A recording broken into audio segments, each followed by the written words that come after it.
Evening, everyone. This is the Board of Selectmen meeting around 6 o'clock on March 27th.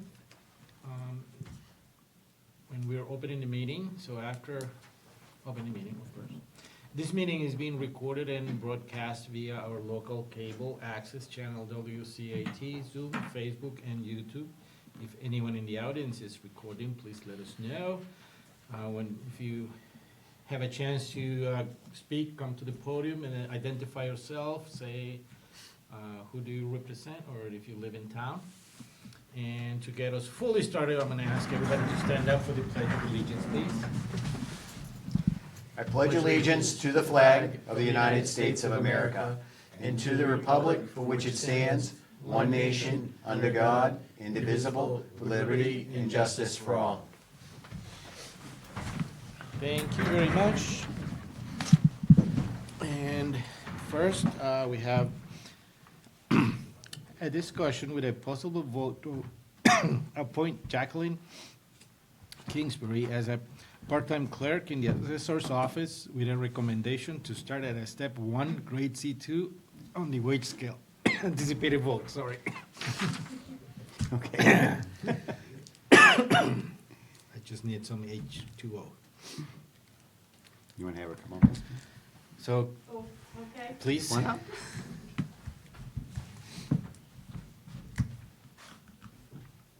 Just tell us a little bit about yourself, or if you want to say anything. Okay, my name is Jacqueline. I am a mother of 2. My daughter's 18. My son is 10. I've lived in Warren for quite some time, and then moved to Ware. I also drive a bus for John Lezak. I've been doing that for about 12 years with him. I'm also a volunteer for DCF. I do case reviews. Have a pretty busy schedule, but I like to be busy.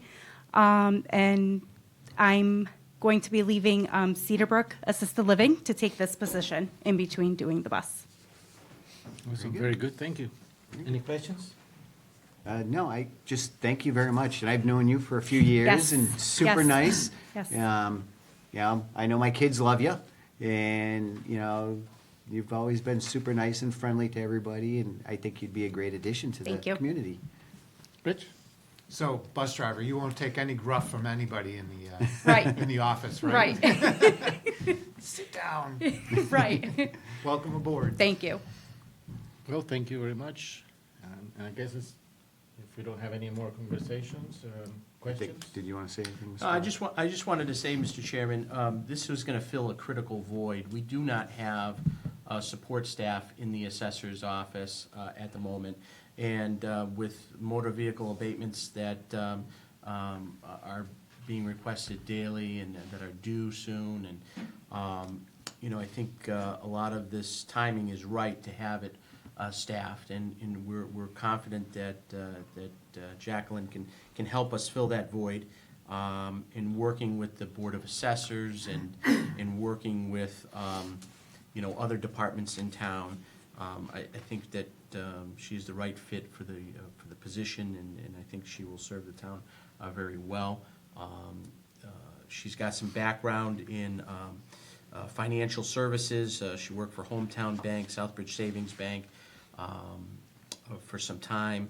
She's got long stability in her positions that she's been at, and I think that she will be an asset in terms of customer service. So with that, we are asking her to start at a step 1, to the board to consider that. Thank you much. Sounds impressive, and we are very thankful for you to have you this opportunity. So you're good? You're good? The public has any questions? Anybody on Zoom? Nope. Maybe Steve? Oh, no, he's over here. Well, All right. let's get a motion. I'll make a motion to appoint Jacqueline Kingsbury as a part-time clerk in the assessor's office with the recommendation to start at a step 1, grade C2 on the wage scale. Do I hear a second? Second. All in favor? David Dufresne, aye. Richi Hacker, aye. Derek Bailey's aye. Motion approved. Thank you. Congratulations. Thank you. Welcome. See you on Monday, right? Yep. Okay. Where did we go on Monday? Congratulations. Yeah, just come on up to Thank the you. office on Monday. Thank you. Congratulations. See you Monday.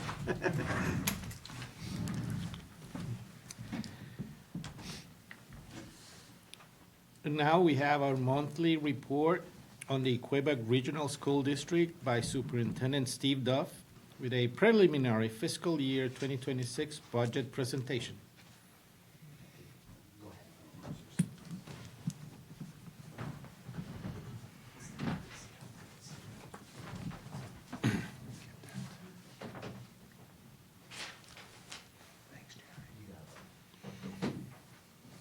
So I'm going to start off with an update on what's been happening up at the school. For many of you who may or may not know, our fire academy and our EMT program have been doing wonderful things. I know that Town Administrator Ferreira was witness to a couple of more students being sworn into the Warren Fire Department. I think we're up to 6 or 7 now, which is great. They're actually going out on calls now. We have 2 students who currently can leave the school and go to calls because they were sworn in as volunteer firefighters as long as they're in good academic standing. So that program continues to thrive. Part of it was trying to get Life Flight out to Warren to have them land so that our students could experience that whole undertaking of what it's like when Life Flight comes to a scene. And 2 weeks ago, we were able to get Life Flight to come out to Quabog, thanks to the efforts of Lieutenant PJ and Adam, obviously Chief LeBoy. And our students went out, and our fire academy and EMT kids were able to experience and have conversations with the Life Flight crew from UMass. And it was a tremendous experience for the kids. And I think it speaks volumes about the collaboration, not only with the police and the fire and the other entities within our towns. I want to just give a huge shout out to the UMass Life Flight for making students a priority. It's a huge effort to make that happen, as most of you probably know. We will be participating in the community cleanup day like we have in the past with Marlene Fortin. She has reached out. We're fortunate to have all 3 schools participating in that this year to help do a cleanup day. We notoriously do cleanup days with the town of Warren. It's important for our students to give back to their community, and I think that's something that the school has excelled at. So we will be participating in that again. We just did have a play up at the high school. It was our 2nd show of the year. Our first show was Beauty and the Beast. It's an outstanding show. The school was nominated for several awards for that, which we'll hear in June about whether our students received some of the awards that they were nominated for. And last weekend, we had the play Clue, and the kids did a great job with that. I always say right now we have about 60 or 70 kids that are involved in our theater program, which is huge. And I say to the kids, the folks that are in the theater and drama clubs practice for 4 months from 3 o'clock to 6, 7, 8 o'clock at night, and they get 5 shots at getting it right.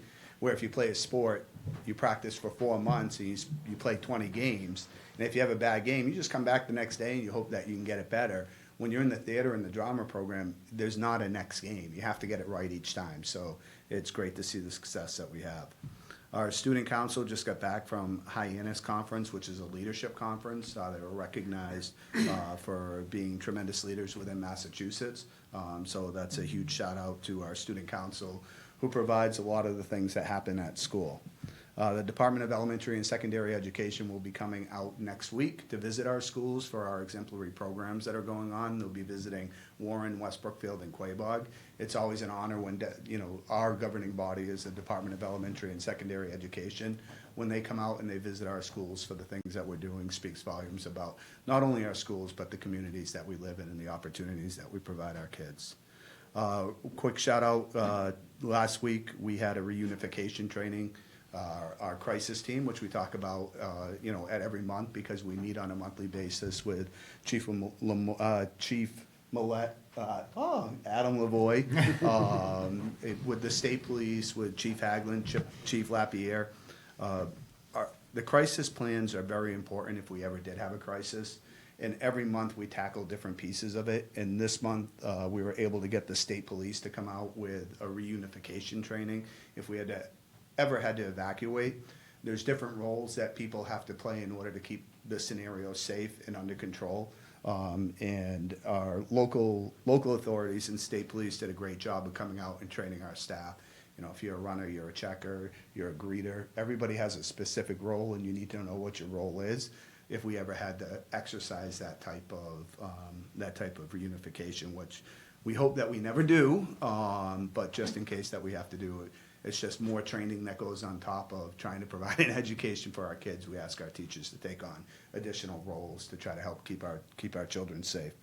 And the last kind of update is, and I'm hoping that I'm not jinxing myself, but I'd like to thank Jeremy Olson for his efforts this winter.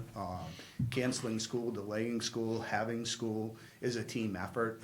We get up at 4 in the morning, we drive around, we have tons of conversations from 4 to 5 o'clock saying yes, no, maybe. But I can tell you that Jeremy has been tremendously responsive and available during those days. We call the night before. We talk about when we're going to talk in the morning. So a huge shout out to Jeremy. I don't think we got any of our days wrong this year, which was good. It's tough decisions to make, but I think that we got all our days right. Even when some schools didn't cancel and we had to, I think we got those days right. So a shout out to Jeremy for all his efforts, because I know it's not great hearing from me at 4 in the morning, but he's done a great job with that this year. So I want to thank him for that. Okay. Now, when we go over to the budget, I'll go through the budgets. Yep. Steve, I just wanted to comment on what you said, and I don't know if you guys have any questions. Let me tell you that my kids love snow days, first.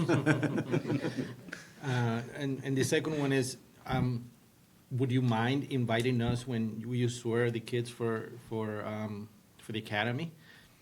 That we will, you know, if we can, we would like to participate in all those things. Yep, no, absolutely. And we do that obviously right here. So when those days come up, we'll certainly invite you to those. That'll be great. Thank you. Awesome. Any questions so far?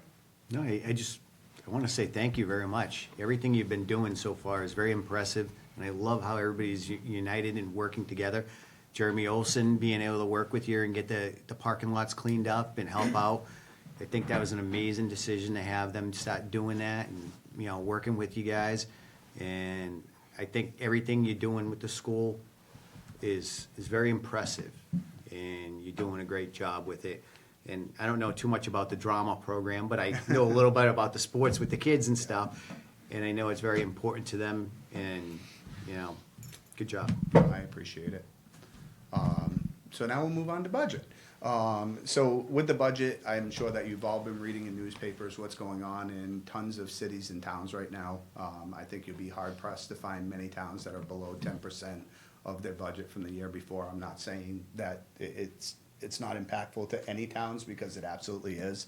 I'll go over my budget presentation now. I do want to just point out that we've been working on this budget for over 3 months now. We've had meetings 3 times a month for the last 3 months, trying to dial in on the lowest number that we possibly can. I can tell you that this is a very fluent budget, meaning that it is going to change. The school committee will vote a number on Monday. The number that they vote on Monday may not be the number that I present to you tonight. It may be lower. And after they vote the number, I can promise you that this number will change. I'm not going to say it's going to go down or it's going to go up. I can tell you that the budget still is not approved at the governor's level. We've been advocating at UMass. We've been to conferences out in West Boylston about advocating for more money through Chapter 70 and through rural aid. I can tell you that, unfortunately, I don't think that the state funds education the way that they need to fund education, and it comes down, unfortunately, to the towns having to help support education. It seems backwards to me. I think we ought to be investing in our kids more. This is the argument that I have with the representatives, with the senators, with other superintendents within the region, and we'll continue to fight that fight. But these are very preliminary numbers, and these numbers, like I said, will change. But I want to give you a heads up about where we're at. Okay? So you know what our mission is. Our mission is to form a partnership with parents in the community. I don't think, from every month that we talk and I come in here, I don't think I can stress enough the partnership that we have with the community and the partnership that we have with our local law enforcement and fire safety. Building partnerships and adding back to the community is something that we strive on every day. Can I talk from here? Will it be loud enough on mine? It should be fine, I think. They say that I'm loud sometimes, but I don't believe it. Okay, so I want to start off with our contributing factors to our budget this year.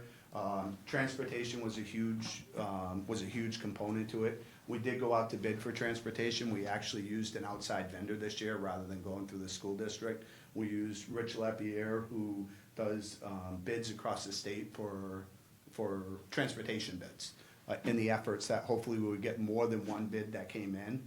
We did get 2 bids on transportation. It was an 8% increase over last year. Last year, as you know, we had a huge bump in transportation reimbursement, and we only had a 2% increase in transportation because that was year 5 of 5, and the last 2 years were 2% on years 4 and 5. The school committee did a great job last year of saying, nope, we're gonna accept the 2% and we'll go out to bid the following year, because the rates that they were receiving, or that the state was receiving on transportation, have been double digits. When we went out to bid, we did get two bids. We got one from McCarthy and we got one from Isaac, and they were both under 10%. They were both 8%. The person who did the bidding, that does a lot of bidding for the state, said that it's a big number. It's $358,000, which is huge. But he said, be glad that it was under 10%, because not many districts got below a 10% or a double-digit increase. So transportation right off the bat was $358,000 above what we were last year. Special education tuition, when students move into our district and they belong to an out-of-district placement, we have no choice but to pay that funding unless it's after April 1st. So we have students that move into town, they go to an out-of-district school, it now becomes Quabog's responsibility to pay that out-of-district tuition for the student that moves into our town. We had an increase of $286,000 with students that moved into Warren that belong to an out-of-district placement. Those are costs, unfortunately, that we can't control. I do want to note that on the special education tuition, we will get circuit breaker money, and I might have explained circuit breaker to you last year, but I'll explain it very quickly. I'm going to use very easy numbers. If the circuit breaker, there's a threshold. The threshold is $55,000, but I'm going to say it's $50,000 just for easy math. So the first $50,000 out of an out-of-district tuition belongs to the school district. Any amount above $50,000, you get 71 cents on the dollar back. So if I send somebody out on an out-of-district tuition and it's a $60,000 tuition, the district has to pay the first $50,000, and then we would get reimbursed 71 cents for $10,000, which is that $50,000 to $60,000. We would get $7,100 back. But we wouldn't get that $7,100 back in this case until FY27. It's always a year behind. So with an increase of $286,000, and I'll just use rough numbers, we would get 71 cents back on over 50,000. But those are costs that you can't predict, because if you get a move in, that's how that works. Health insurance, I know that the town got hit with health insurance increases. We got hit with a health insurance increase of $286,000. Health insurance for our retirees went up $84,773.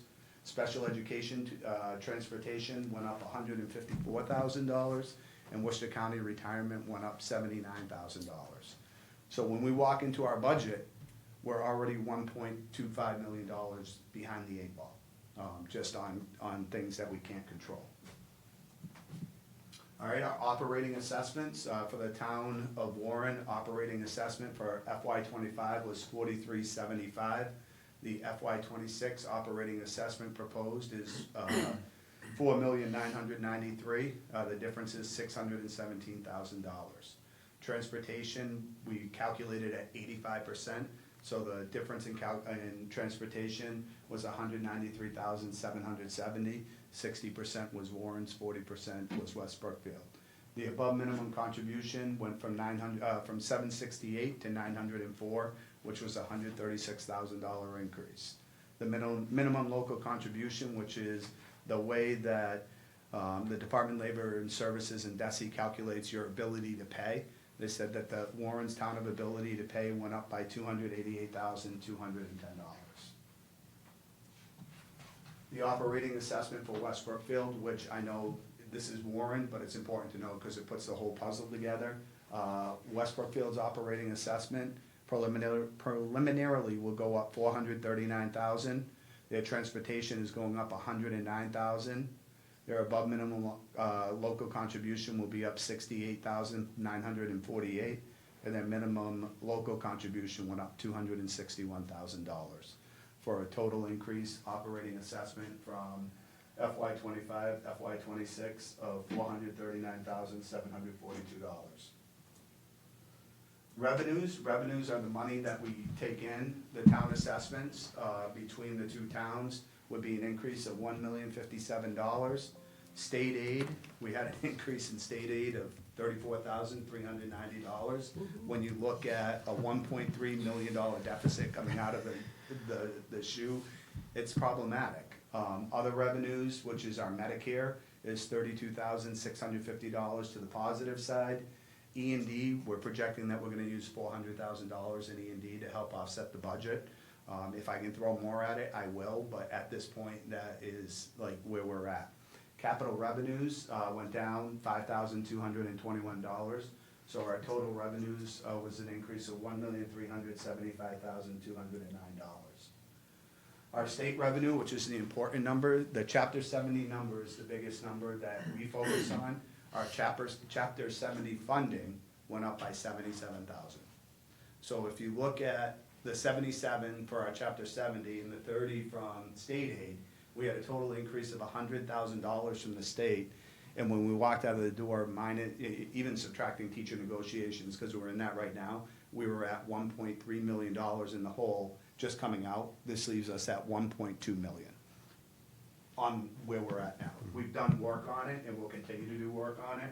Our transportation number, and I think Jim and I had several conversations when the first number came out, and I was really, really concerned. Our first number was $855,000, but our finance director spoke with DLS and Chapter 71, and our number came in at $1,348,000, which is certainly a lot better than that $855,000. I was nervous about that. Charter reimbursement, $10,479.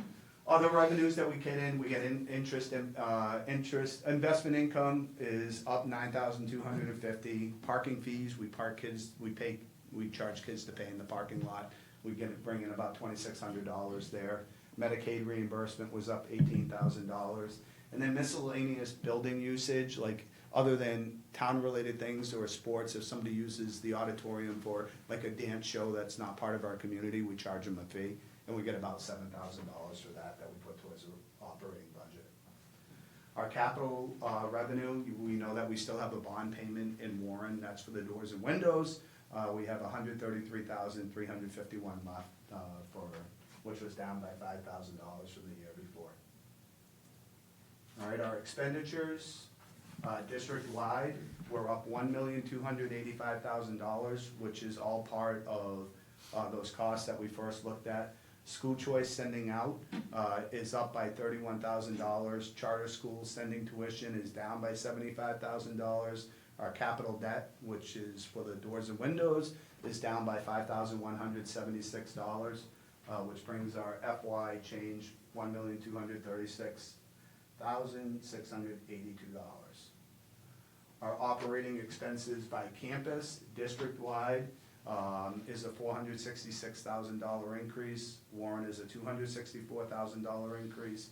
West Brookfield is $306,000, and Quabog Regional Middle High School is $248,813. Transportation, as you know, our total regular transportation is $1.787, which was a significant increase from last year. It was 8% more than it was last year. Special education number is up. McKinney-Vento is $25,000, and foster care is $7,000 for a grand total of $2,745,000. Our estimated state aid leaves us a net assessment of $1,396,60.06. New finance director rounded up to .06, which does make a difference. It was a $2 difference. $838 to Warren and $557 to West Brookfield. So our preliminary budget summary, once again, this is very preliminary. The school committee will vote on a budget on Monday. And I'm gonna tell you that this budget that I'm presenting right now may even change tomorrow. It all depends where the numbers fall. But I want to emphasize that our uncontrollable costs, our health insurance, retirement expenses, transportation, contract expenses, special education tuition, which is a total of uncontrollable costs of 1.236682. Our controllable costs, not adding any staff this year, I know that we can't. Our supplies and materials, I'm not adding any money to any of our supply and materials. Our texts and other supplemental materials, not adding anything to our line items because we know that the budget is difficult. So if you look at our total uncontrollable cost of 1.236, with that increase, the district is looking for an additional, from Warren, we're looking for an additional 136,000 above what we gave last year. The district's done everything we can to minimize the fact that the state isn't adequately funding us. We'll continue to have those arguments with the state and with the legislature, which we do every year. But as of right now, considering that we came out of the chute at 1.3 million, we're looking at the total uncontrollable of 1,236. The best that we could do right now was $136,000 more than what we asked for last year. And I'm hoping that number changes, I really do. My goal would be to be level funded, that's always what our goal is. But I can tell you that we have gone inside and outside of this budget for the last 3 months. And to get to I didn't think we would get to 136, I think Mr. Capaco, I don't wanna put you on, Mr. Capaco's been at all our meetings. Last week, we were at 500,000 above what we were asking now, and we got it down to 136 more than last year. I'm hoping to get that less, I truly am. But we've done everything we can to turn this budget inside and out and not add anything to it because of the uncontrollable things that we can't control some of this. So that's where we're at. I will come back and I will present a school committee budget, but I'm gonna tell you, we still have 2 months left. You know, if the state backed in and gave an extra, $200,000 in foundation aid, then we could be where we were last year. I think us trying to stay level funded is the ultimate goal. But I can tell you, last year I came to you and I asked for 4 paraprofessionals for the elementary schools, for the kindergarten classrooms, 2 for Warren, 2 from West Brookfield. I'm coming to you tonight saying that I'm not asking for anything because I know the situation that the towns are in and I know the situation that the schools are in. Thank you, Steve. Do you have any questions? No, I don't think so. David?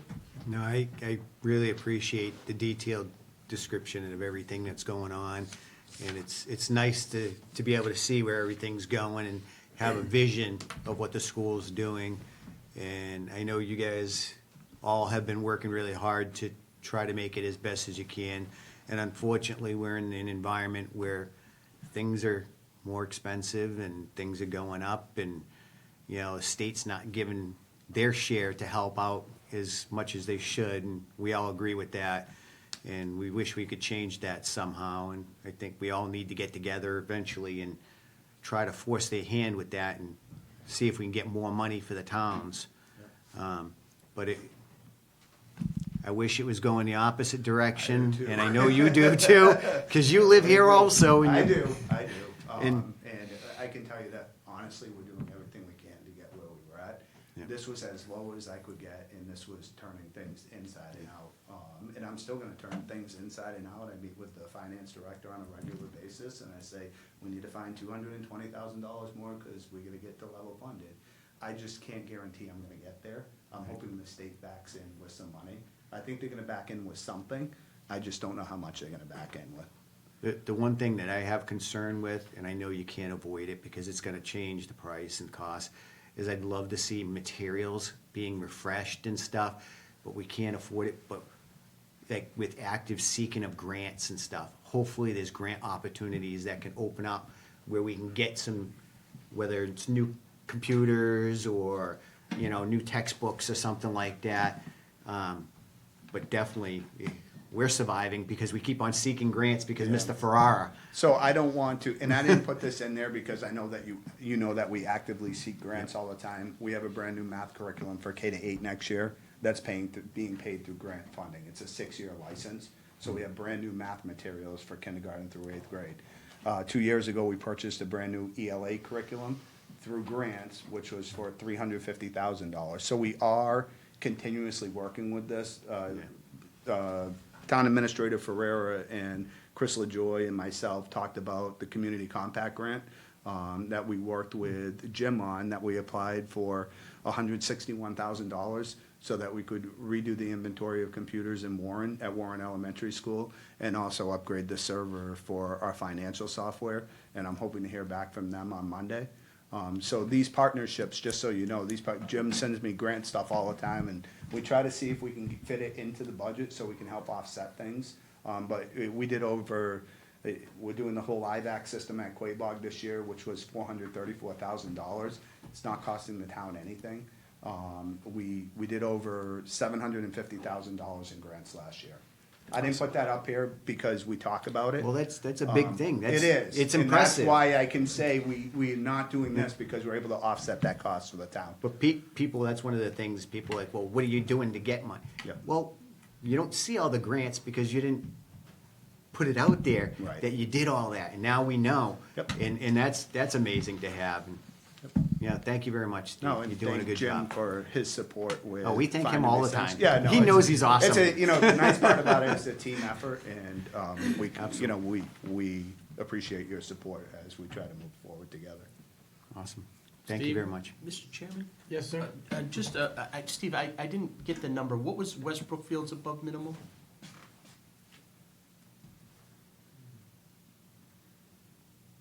Preliminary, Yeah.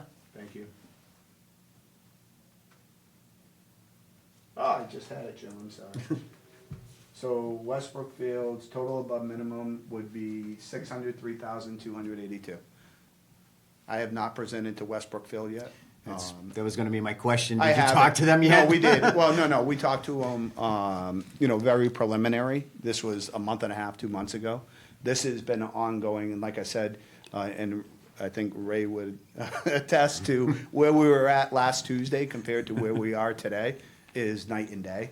And I'm hoping I can bring it down a little bit. I'll do everything I can, but this is where we're at right now. So I just got one more follow-up question.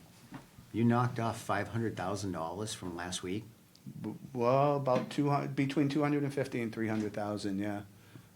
With reconfiguration, looking at where we're at, what we can do to help offset some of the cost. Good job. Yeah, no, we do everything we can, and we're throwing, there's not a lot of wiggle room, and there wasn't a lot of wiggle room last year, but I'd rather not have wiggle room than have to cut people, because we're in a position where other districts, I mean, you look at what's going on in other districts, they're cutting $2.5 million worth of staff, they're talking about closing schools. I don't wanna put 4 staff on here that is gonna drive our budget up to end up having us cut $1 million, because we're in a position where we've cut so much that I just worry about what that would do to us. So we're gonna try to maintain what we can, our success that we've had with what we have. Thank you, Steve. Even for us as householders, it's really hard and difficult these days to keep a good budget. I kudo you and school committee and everybody else who's involved in the great job that you're doing.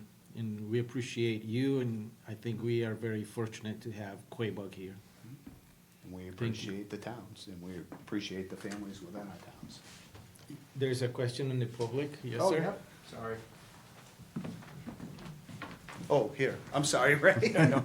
Ray Capaco, I'm speaking in behalf of Finance Committee, I suppose. I just want to offer an apology to Steve. I gave him counsel to address what Selectman Dufresne spoke about the grants. And they've actually received 801,000 little and change in grants last year. So I just, full disclosure, I had counseled Steve not to belabor the grant money too much, so I apologize. But they are making every effort to get whatever grant money they can, so I just wanted to add that. So my apologies. It was more than you expected. Good. Oh, I just have one more question. Yeah. Electric rates. Yes. Are they affecting you a lot? Electric rates are not affecting us a lot. Okay. No, all right. we've been fortunate as of right now. And I think pieces of it have to do with all of the upgrades. We talked last year, we did about $2 million worth of energy efficiencies last year, between all 3 buildings with lighting, building envelopes, HVAC system at Warren. All of those, believe it or not, I didn't expect them to pay dividends until year 5. We're starting to see it pay some dividends. It's not tremendous, it's pretty flat, but considering where the rates are, we've done okay. So we because the rates monitor are that. going Oh, way they up, and are, it's yeah. getting- Yep, so we're crossing our fingers and, but we've been monitoring that situation very closely. And Stevie, do you guys on the buildings have solar panels? We do, so we get $85,000 a year from all 3 building solar panels. We pay $35,000 in fees. So the solar panel credits is $50,000. I mean, which is $50,000, don't get me wrong. They just sold, the company that we used to use just sold because they were going into triple deckers or something and not this anymore. But, so we bank on about $50,000 in electric credits, which helps offset the budget. Very good. Okay. Well, thanks a million. Penny. Thank you, guys, I appreciate it. Mr. Chairman? Yes, Mr. sir. Chairman, if I may, I just want to, I have a side comment, like a public service announcement. You know, Quabog Hills Chamber of Commerce has a Choice Awards program that's out there. And I'm encouraging all Warren and West Brookfield people to get out there and vote for our Educator of the Year, Steve Duff, who's in the running for one of the Choice Awards for Quabog Hills. So I just voted, so I encourage all of the residents of Warren and West Warren to vote for Steve. Can we throw that on our website and then Facebook? Every day too, Mr. Ferrera. Oh, good. You can vote every day? Yeah, Vote every day. I've been doing that for a while now. Thank you, I appreciate it. Thank you very much. I hope you guys have a wonderful night. Thank you, Mr. Duff.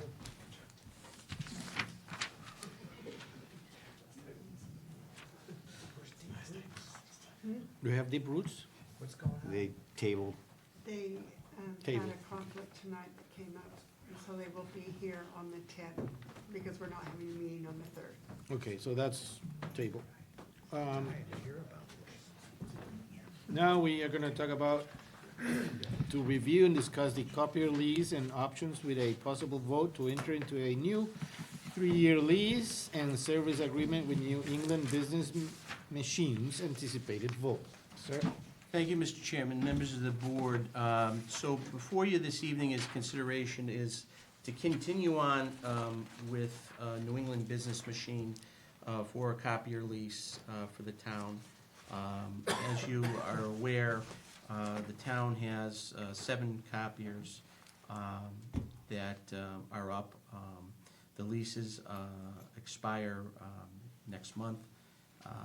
And I was able to solicit 3 vendors, Copy Pro, KRM Office Equipment, and New England Business Machine for quotes. KRM got back to me. They provided a quote. They just don't have used office equipment. They can't get a hold of 3-year-old equipment. Copy Pro said that they would provide a quote, but never provided one. In New England Business Machine, our current provider, which is before you this evening, did provide one for 3 years for $649 a month, which is a significant reduction in what we're currently paying. I would advise that the town consider releasing these machines again. The machines are functioning fine. We don't see any problems with them. They're all performing to their same levels of service that as they were when they were leased the original when they were released originally. You know, this is gonna, you know, this renewal for the new term, you know, will represent the town's a savings to the town of approximately $5,500. I think it's a wise move to continue on with these this company. They will also provide the service as well, and we will just be responsible for the paper. In the discussion, I agree that we could just renew the lease. John, I did talk to New England Business Machine, and they were gonna deliver the other copier today, I believe, at the senior center. So, you know, we should have that other one set up very soon. Good. Are there any comments, discussion? No, I've just got a question for Mrs. Dusty. How have they been working out? Since you work with them mostly, They have been very prompt in what I've asked for. They had, when we first started with them, they told me to keep one stack of toner cartridges. And so every time I put one in, I order another one, and it does immediately come.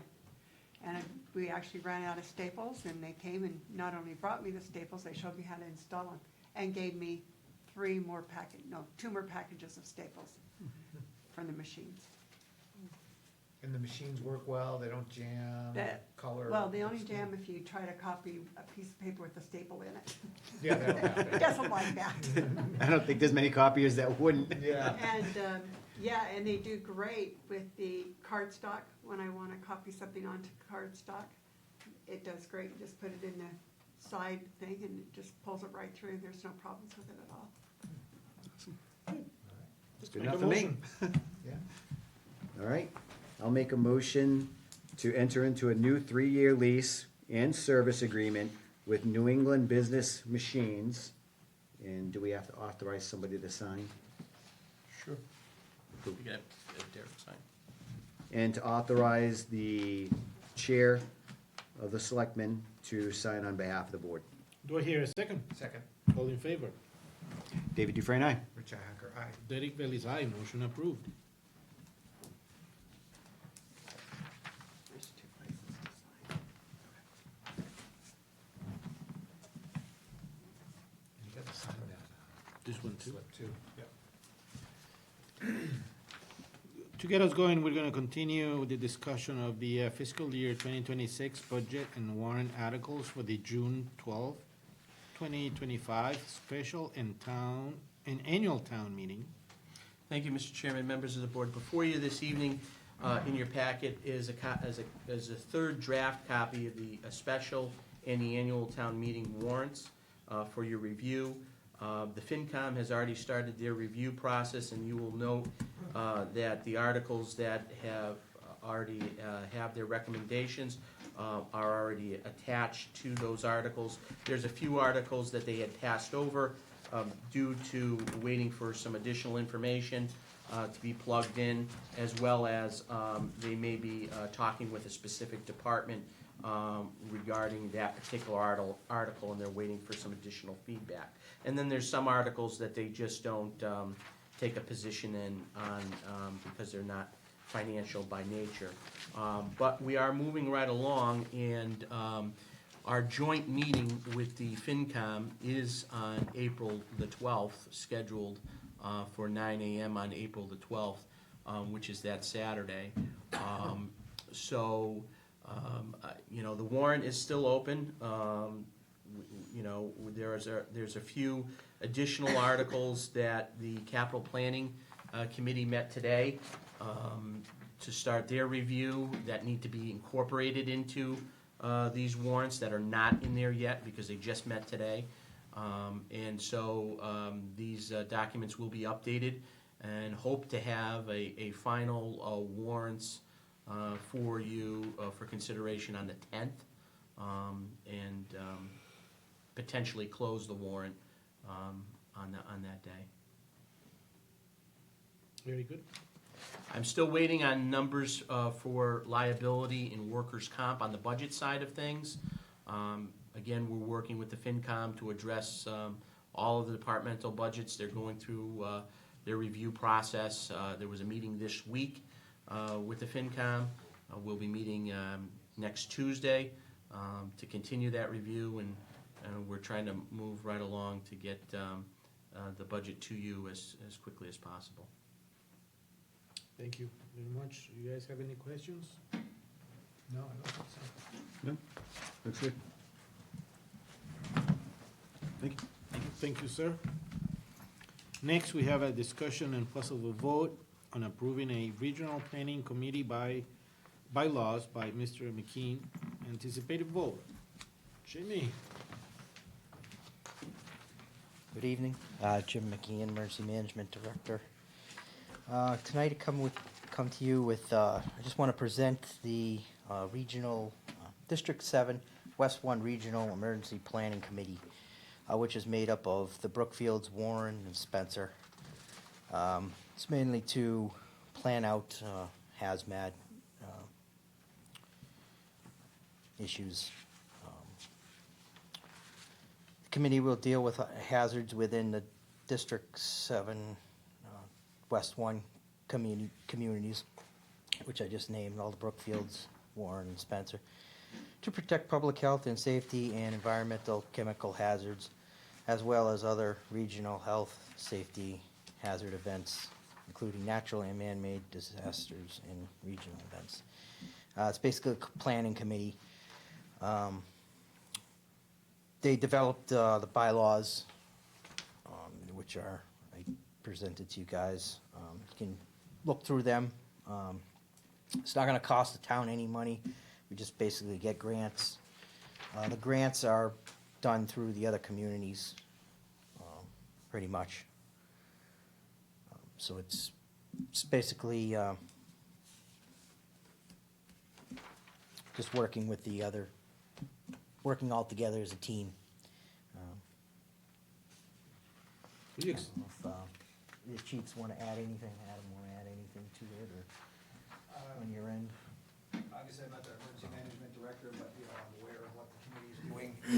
Basically, this area of District 7, which is the fire district that we're in, Fire District 7 incorporates, I believe, 29 communities, cities and towns, including the city of Worcester.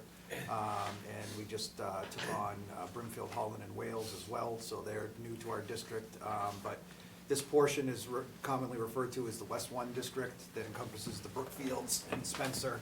And this group got together to look at forming a regional committee to be able to apply for grants, purchase equipment that would help mitigate hazardous situations within our area. So they're working on getting trainings for decontamination, equipment for decontamination, all kinds of stuff. So it just adds, it's just another layer of mitigation that we have locally here to be able to use if we need those assets. Very good. This is just a draft. Each town, we're coming up actually with a form to have each town sign. That's in the coming times, but this is just for you guys to review and. So we don't need to vote, we're just gonna review this? Yes, if you wanna, put it back on the agenda. Or you want us to review it, discuss it right now here, or? Well, I think it'd be better I think it'd be, take it home and read it. Yeah. or something. So it's Yeah, our 'cause it- homework to do it, but Yeah, just because it's- on the agenda give, says like anticipated a week or vote. two.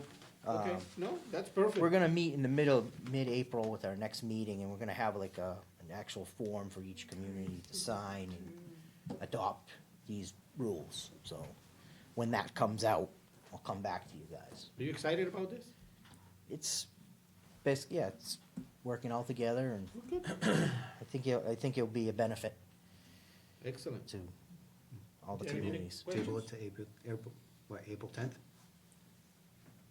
That'll be our next meeting. Give us Our a next, date. our next meeting for this is, I think, April 8th or so, somewhere in that first week of April. So is the 10th enough time? Well, you can shoot for that. If it's not enough of time, we'll just Okay. wait. I mean, we're gonna look at typos and everything, you know? If you find some, let me know. Let me know. Yeah. Oh, he will. Well, we'll, You- go ahead. I was gonna say, you'll have the red marked up copy later on this week of all the corrections. I'll wait for it. That's great. Well, we'll continue this, thank you very much. Yep, all right, thank Anything you. else? No, this is it for now. Okay, Okay, thank you. thank you. We have a discussion on highway driver and labor David Shepherd missed wage step and possible vote to authorize retro pay, anticipated vote. Sir? Thank you, Mr. Chairman, members of the board. So it has been brought to our attention that Dave Shepherd, our highway driver laborer, was not compensated for his wage increase that was supposed to go into effect November of 2022. So I had asked the treasurer to calculate, what potentially would be owed to that, to make that, to make the employee whole as a part of their wage that was supposed to be, his step that was supposed to go into effect on November of 2022. And that is approximately $1,749.86. So I'm just asking to the board to seek to pay that. I have discussed this with the department head, Jeremy Olson. He has money within his budget to pay this. And he is now clearly understands that he will put, any, step increases within his budget moving, for the future. I think it was just an error, and we want to correct that error. I think it's a good thing to pay him.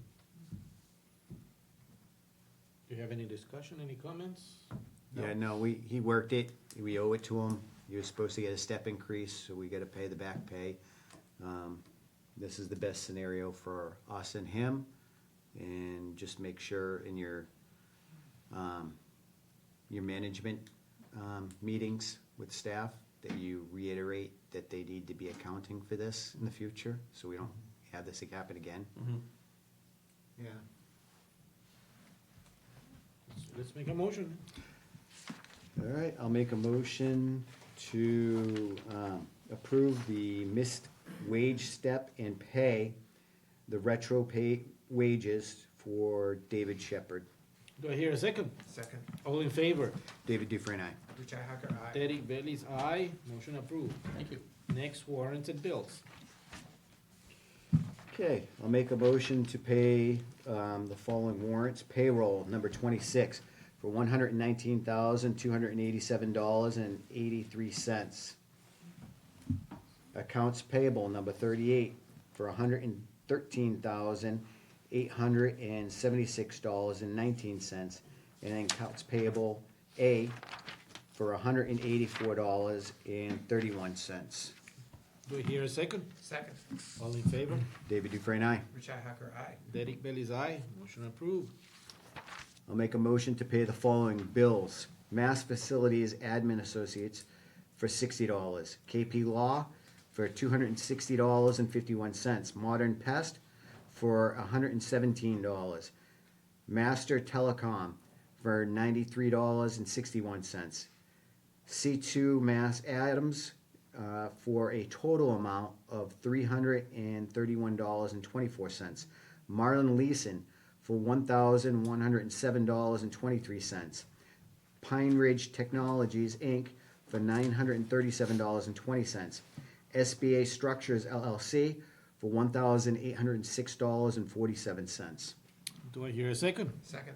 All in favor? David Dufresne, aye. Richi Hacker, aye. Derek Bailey's aye. Motion approved. We have now approval of any meeting minutes.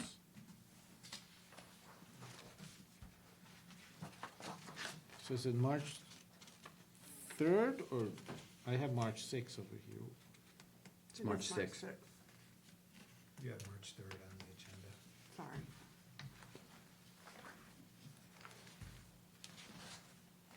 Is that right? Yes, March 6th, sorry. I'll make a motion to approve the minutes for March 6, 2025. Do I hear a second? Second. All in favor? David Dufresne, aye. Richi Hacker, aye. Derek Bailey's aye. Motion approved. And now we have a town administrator report. Thank you, Mr. Chairman, members of the board. I have a couple items that I'd just like to report to the board on. The auditors had finished up their audit last week, and they are finalizing the single audit for the expenditure of federal funds, which is over $750,000 for fiscal year '24. And so far, the audit is looking great. There's gonna have similar comments that they had last year. I'm anticipating in the management letter, but with our responses back and what progress we've made. So I think you're going to be pleased with the auditor's comments. He would like to come to the board via Zoom sometime in April, once the report has been finalized. I will be sending out a draft copy of the report that I've received recently to the board for their review. But I would anticipate the auditor coming to one of our meetings in April via Zoom to present the final report to the board. But I really want to commend all of our finance team here and all the staff that worked very hard to provide the auditors with the needed documentation to get the audit done, to get all the data in. It was a real team effort made by everybody who was involved, the finance team and other support staff, to get looking up documents and so on and so forth. So I really want to commend everybody because we were under a certain deadline because the federal audit for federal funds is due March 31st. I was reassured that by Tony Roselli that he would be able to get that in on time as long as there was no delays on our end, and there wasn't. Everybody really pulled it all together and got all that information to Tony and staff. So I really am thankful for all the hard work that everybody did here, and I think we're going to have a very good audit. I think everybody's going to be proud of that. Next is computers. We're 70% of the way there. All the computers are here. They are being installed. We're about 70% of the project is complete. They're up and running. Staff has received their new workstations and laptops if needed. And if they had a laptop before, they wanted a new laptop, they got that. We did not have to do this in phases. We're doing this all in one swoop because of the grant that we received. That is going to pay for a significant portion of the implementation of this. The sewer department is completely done. So I would anticipate this process to be wrapped up within the next week or so. Some departments is taking a little bit longer than others, depending on the applications that are being transferred over, whether they had access to VADAR or some of the other accounting or assessing tools, some of the older programs that may be on some of the computers that needed to be switched over. So I know some of the stuff in the tax collector's office, they have some check imaging things that some of that software had to be transferred over. So all that additional software that departments use takes additional time. We're pretty confident we'll be able to wrap this up within the next week or so. And departments will be having computers that are newer, faster, but more importantly, that they're safe for the town, for any potential threats to cybersecurity. I have all the old computers, the hard drives and the old towers stored in my office. They're all accounted for as they're getting done with the various departments. They're bringing them up into the office, and then we'll have them all accounted for. We'll hold on to them for a 2-week period, just to see if any files are missing from anybody. And then after that, we will get certification from Entree that they have been disposed of properly. So that is ongoing right now. Weatherization has started this week here at the Shepherd Building. And again, I want to thank staff for their patience because they're taking windows out to do the weatherization project, and it's not the summer months yet, so it can get cold a little quick in here. So Fresh air. You know, Too cool of fresh air, thank you. Also no mosquitoes right now. too. right, Yeah. right. No So, window is good. I'm really appreciative of all their cooperation and support, and the project is moving forward. They are gonna be here tomorrow and potentially a few days next week. And then once they wrap up here, they will be headed directly to the senior center. The senior center, their weatherization aspect of their project will also incorporate some insulation that will be blown up from the basement.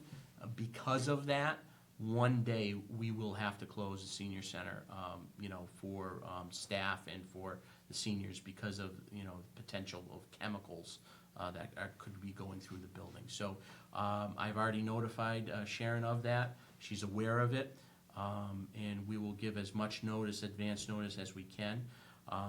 You know, staff can relocate to do some work here, whether it be planning, you know, using some of the computers here, planning some of their meals out for the month, doing their monthly newsletter, you know, or you know, potentially using some earned accrued time off. You know, they will have that option. So we will have to close the center for one day for the weatherization. Next week, I've asked the board if we could take a pause on the selectmen's meeting. We have a Rutland Regional Dispatch meeting next Thursday at 6. It's gonna have all the towns that are part of the rec will be there. Their boards of selectmen, their police and fire chiefs will be there. So you're talking all the towns that are currently within that agreement. And they will be discussing the district model approach. We sent out the draft document of the district model, as well as the Collins Center report that was tied into the draft district model report for your review. It was emailed out. So they're gonna be discussing that, making a presentation. I would imagine that all of the town administrators from the district will be discussing the document in some form, as well as representatives from the Collins Center will be there with their report and their analysis. So it's an important meeting. We're hopeful that the reason why we're trying to go this way and this approach is, you know, number one, potential grants from the state for the future, and number two, the possibility of attracting more communities to this district model, and hopefully, you know, with the goal of lowering assessments in the future with more communities getting involved. I also want to start thinking about some training for staff. We're gonna be doing some, you know, we're gonna be looking at some training options that I'd like to bring before the board, you know, in the month of April, to get some training done in May and June and in some of the quieter months, to try to get some end of the year training in before the summer comes for some staff. I am asking, the board just approved $60 to send our maintenance custodian to a training on hazardous chemicals, on dealing with PPE, in dealing with janitorial obstacles and hazards. He will be going to a training at Northampton High School, and that's put on by the Department of Labor Standards. That's a great training. It's not offered too often, so I wanted to get that in for him so that he can get that training. That's gonna be in June. He's agreed to go, and it's not too expensive, and I thank the board for supporting that tonight. But it's a good opportunity, especially from the Department of Labor Standards, to see us participating in those trainings. I think will be helpful in the long run with our relationship with them. On April 2nd, I'll be having another department head meeting. We'll be talking about the budget, warrant articles. We'll be talking about cybersecurity, the new computers, and we will also be joined with our representatives from Maya Risk Management, Deb Williams. She'll be on hand to go over risk assessment for the town as we continue to mitigate risk for the town. So that's my weekly report. I did also incorporate into the report kind of an idea of where we are with revenue. And so this is a report that I shared with the FinCom this week, and I wanted to share it with the board as well. I asked the accountant to run these reports and to kind of give you an idea as to last year's revenue compared to this year's revenue, the same time.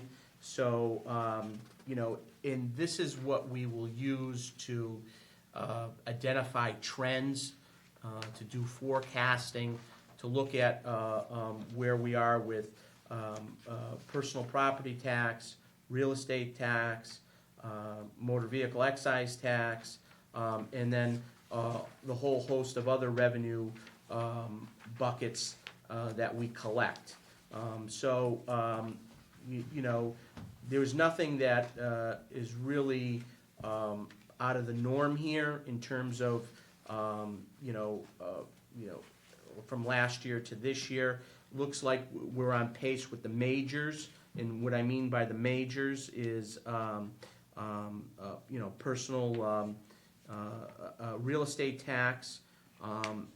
We're on pace. We're actually a little bit up in terms of where we were last year as opposed to this year. So last year at this time, we were approximately at 5.6 million. This year at the same time, we're at 5.7 million. So it's trending in the right direction. For motor vehicle excise tax, we were at 194,000. We're currently at 171, and a commitment just went out. There's nothing to be really alarmed there. Personal property tax, again, there's still some ongoing bills that just went out. We do not have any final numbers on personal property tax as they just, some of that just went out. So we're trending it that way. In the other accounts seem to be trending in the right direction. I know that there was a couple of accounts that needed to have some adjustments. Things were credited to some of the wrong accounts, and in those adjustments, those journal entries will be made. But other than that, I don't see any glaring needs for any type of alarm on the revenue side from last year's collection to this year's collection. So I wanted to share that information with you. Thank you very much. Do you have any questions? No, good job, thank you. Okay, no questions? Thank you. I also want to mention, I'm sorry, Mr. Chairman, I also want to mention, our bids came back this week for the senior center roof project. And they came back on March 25th, and we had 5 bids, so it was pretty competitive. Although an official award has not been given yet, the projects are coming in way under budget than anticipated. The low bid was $28,136, and that was JJS Universal out of Dudley. They're a roofing company out of Dudley, followed by PO Roofing LLC, which was $39,500, and then K&G Remodeling was $39,650. FRG Contractor was $42,980, and Triumph Roofing, which was $61,094. So, References still need to be checked. Insurances need to be checked. The bonds need to be checked, so there's not an official award yet. But on the money side, it's come in way under than what we anticipated, which is good. So, I had a conversation with Representative Smolla yesterday.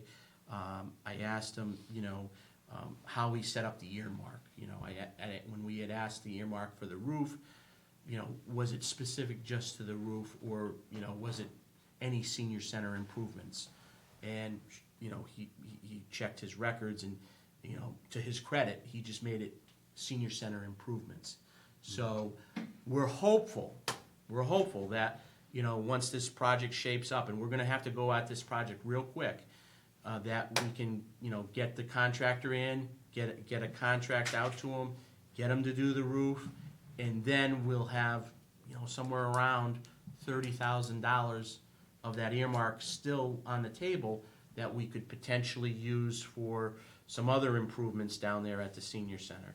And then the $25,000 that was reserved at town meeting for this project will be returned back to the taxpayers or reprogrammed at a special town meeting, so we don't have to use funds for something else. So those are the types of, surgical moves that we're making to try to, stretch a buck as far as we can to see what we can get to make these improvements. And we're gonna go at this very surgically to try to save the taxpayers as much money as possible. Jim, you're the best.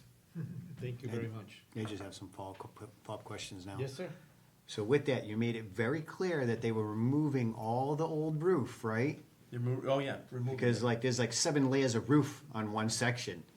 And all of that needs to come off, and they're replacing everything. Yeah, if they can do it for $20,000 or $30,000, that would be amazing. That's good, yeah.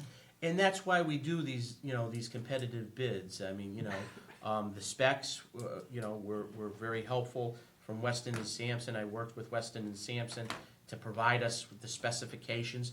I said, Bill, give me the specs.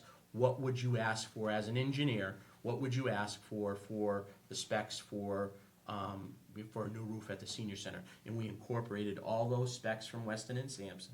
We put it out to bid to a competitive process. We had 5 people, bid. The low bid did have a lot of references from municipal work. I haven't called them, but I'm hopeful that, when I do call these references, that they all check out and that we can, potentially save some money. Awesome. Very good. Yeah, cool. We good? Yep. New business. I have no new business. None. Old business.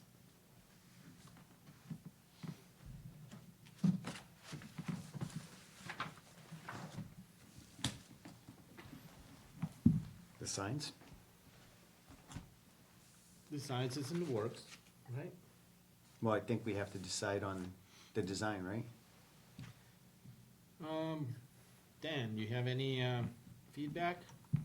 I have, I've looked at everything that you guys sent out to me, and I have incorporated a couple of different options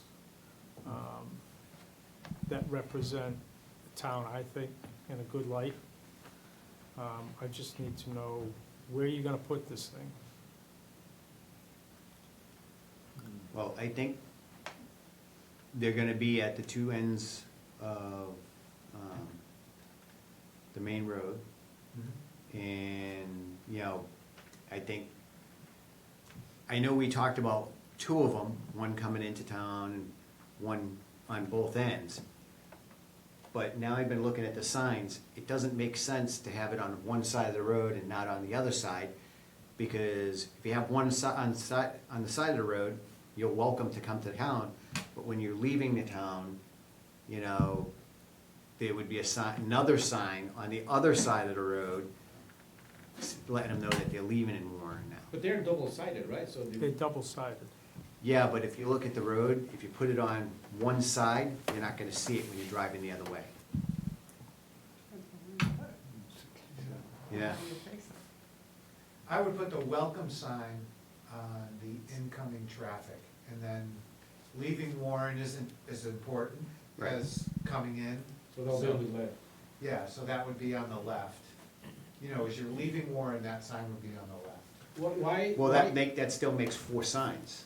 No, it I'm saying doesn't. One sign though, I'm double curious, sided. I'm curious to know why you're asking where you're gonna put them. Do you? is Because it something about depends, dimension? the area that you're gonna have these signs in is gonna depend on how big the sign is. What size? So I was. You have to have the land to put the sign on. We have to drill, we have to cut down into the ground to Yes. put the base in to support the sign. So width, I think 4 foot is good to these guys. 2 foot, So, 4 feet. 4 foot wide by 2 foot high. so with It's that, gotta be bigger than that. we might want to talk with Jeremy Olson Oh, I see. on where we can put these. That's what I need to know. Because a lot of that is state highway land, Mhm. and we can't touch it. We might need to get special permission to put a sign in, even though there's a section where they allow, but it's state. Right, Yeah, let's So- talk to the highway department. Can you Yeah. get in touch with him and, I'll talk to Jeremy when he gets back. Yeah, he's on vacation. Till Thursday. oh, lucky guy. Today is Thursday. Next- But I basically incorporate the seal is gonna be up at the top of the sign in the center. And it's gonna flow down Yeah. in a wave-like, and then straight down the side, straight off the bottom. The bottom is gonna flow down again, just a mirror of the top. So it's not a box sign, it's got some flow to it, it's just straight on the sides, and the top is gonna mirror the bottom. And it just says, "Welcome to Warren." Does it have incorporated sign or anything? Yeah, it's gonna be incorporated on the bottom of the sign, and then the seal is gonna be at the top, double-sided. Actually, the sign's gonna be double-sided. One side is gonna say, "Welcome to Warren," and the other side's gonna say, whatever you want going out, thank you for visiting, or come back soon, or whatever you want. Awesome. Yeah, that's something we need to talk about too, is what do we want to say Yeah. when they're leaving? Because I Come don't, back again. Come back soon? I simple. mean, you got the one that goes out on the way out on 67 that says a speedy return. Speedy return. No, that's not good. With a fine of $200. As the cruiser is sitting right next to it. But that's facing you. When you're going out of town, that's what you see. When you're coming in town on the other side, all you got is the seal of the town, that's it. No Yeah. welcome, no nothing, it's just a seal. That's why it was hard to locate the other day. Yeah, well, it was right in front of the entering Palmer side too, Yeah, so. good, so you have a plan. I have a plan, but I need further information as to what we're gonna put on the backside of it and where we're gonna locate it. Well, Come back let's soon. get with, also, let's get with the highway department and see where Yeah. we can put it. And what I'm envisioning is a sign going, when you come in, I don't know, on this side of town, somewhere up on, what is this, 19, 67? Yeah. 67. Somewhere up there at just past the West Brookfield town line. Put one there as you're coming in. Okay, and then the other one at the end of, well, right where Palmer is, coming in from that side, welcome sign there. That will be very good. I would ask the public if they have anything they'd like to see on the back of it. Because you could probably get some feedback that's better than come back soon, although that's good, but. Jim, you have a question? One comment I have, I think you should probably try to focus on putting these signs just on town roads such as Southbridge Road, not Brimfield Road, not the actual state property. Maybe just focus on the main ins and A lot of town roads. a lot of our traffic is through No. Southbridge Road and, Southbridge, you know, Brimfield Road. that road over here. Ware Road. Ware Road is our, coming in from Palmer to somewhere up Whiskey Hill area. So, The town roads, versus Yeah. the state highway. You just have to go through so much. it's a valid point. Would Just you like something to, would you like to recommend some spots? Even if you end up with 6 spots, you know, just to have Well, like I said, maybe if there's enough of property on Ware Road coming in by the town line, and the Brookfield Road somewhere. Well, Just, let's see what, just talk to Jeremy. that's what I was gonna say, we'll. Yeah, we'll talk to we- Jeremy, see if we can pick out a couple of There's a spots. plan in place, so we talked about it here, and then we can touch base next time. What about on the back of the sign? What is it gonna say? Yeah. What would you like to say? I don't know, I think we should open it to the public, see if they have any ideas. Because they're probably more creative than we are on that. That could get very interesting, but sure. You know how Facebook is. Yeah, maybe we ask some kids in the elementary school. Keep it clean. Yeah. Let's think about that. So, next is, Red Dot on the computers, They're they already- called me. Yeah, they're already putting them up. And we spoke a little bit about it. Just curious there, if you click Windows and write red, does it come up? I don't think they put it on this one. Not there yet? Okay. I don't think they were going to put it on this one. And they asked me what I needed on this one, and I just said Zoom. So they can, but I did not have. that. Well, but, okay, next week or so I can install it, so that's no problem. I was just gonna do it on real life installation, and that way you can see the process, but not a big thing. Raising non-fines, do we get some feedback from? We have gotten some feedback. The town clerk has asked to raise some dog licensing fines, and she also wants to do a bylaw change, so Jim, I'll get with you on that article. Mhm. And then some of them have said they don't, and then I haven't heard from others, so I will reach out to the ones I haven't heard from. Okay, work in progress.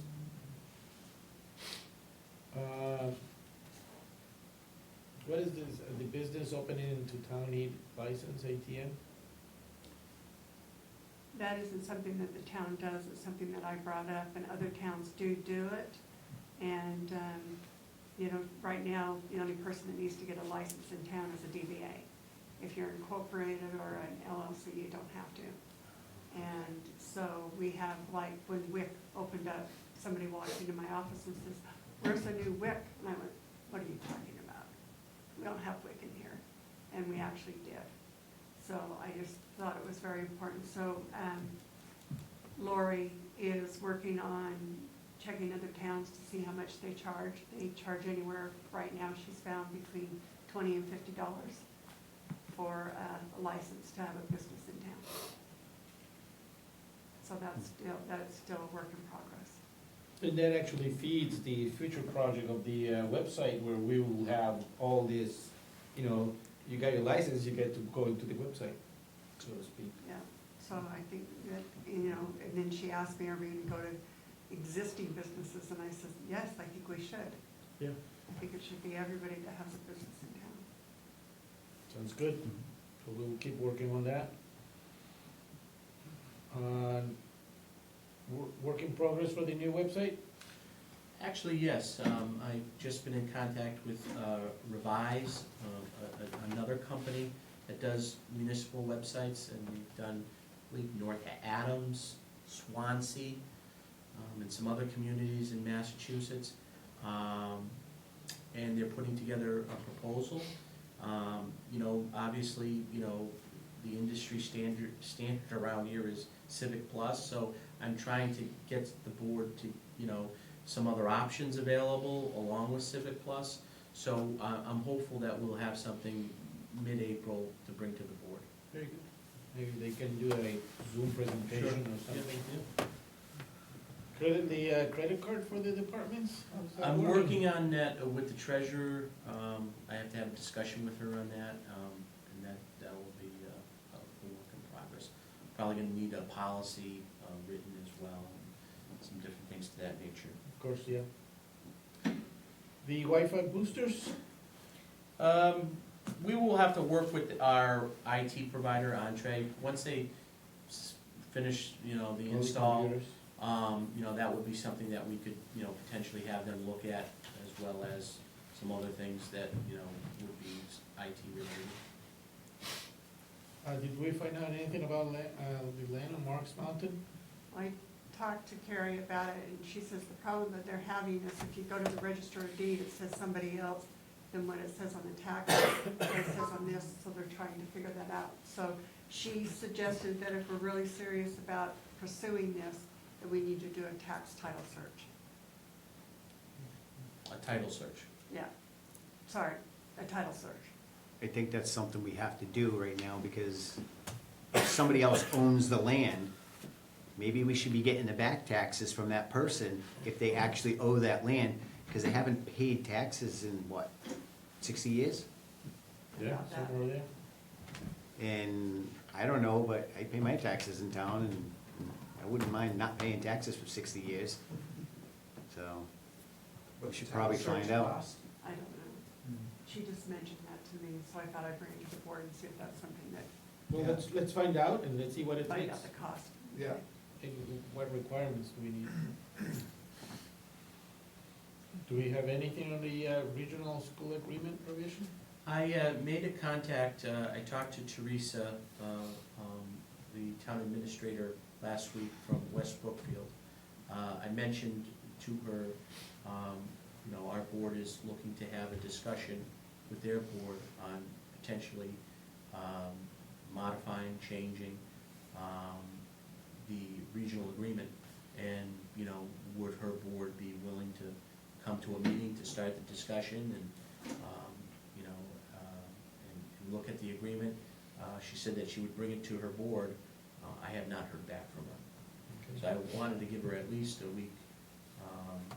I will circle back around with her next week. Okay, let us know. So how are we doing with the certificate for the oldest resident? We got Mrs. Levine's number yesterday, and I didn't have a chance to call her today. No, yeah, okay, that's fine, so you will call her? Okay, let us know. We You're is- making me scared to call her, David. She's a very nice woman, I love her. But you know Maggie too, right? I know Malavine, yeah. Well, I know Joe does. Oh, well then, Joe, you I can know. call her if you know her. Oh, no. We spoke about the meetings for the safety complex, they are on the calendar? They're on the calendar, they're on the website, they're all around this building. I am going to get them downtown. I didn't have a vehicle to do that this week. Hopefully I'll have one to do it next week. Get them all downtown in the businesses and see how many we can get up around.